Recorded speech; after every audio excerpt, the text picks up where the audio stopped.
বন্ধুরা, উইন্স থেকে কিভাবে আপনারা বাসায় ললিপপ তৈরি করবেন। একটা উইন্স থেকে দুইটা ললিপপ খুবই সহজে করা যায়।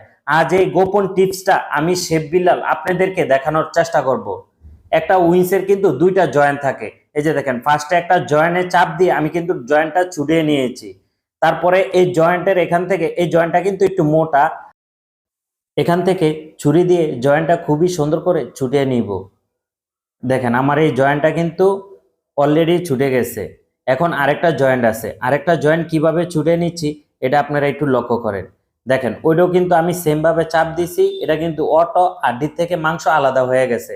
এখন ওইটার ভিতরে চিকন একটা আড্ডি থাকে, ওই আড্ডিটা কিন্তু উঠে ফালাই দিব।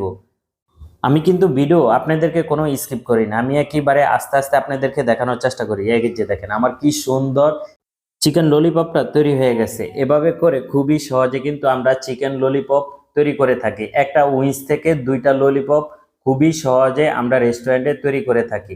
এখন থেকে আপনিও বাসায় খুবই সহজে চিকেন ললিপপ তৈরি করতে পারবেন। বন্ধুরা, ভিডিওটা ভালো লাগলে অবশ্যই আপনারা একটু লাইক, কমেন্ট, শেয়ার করে দিবেন, আরেকজনকে দেখার সুযোগ করে দিবেন।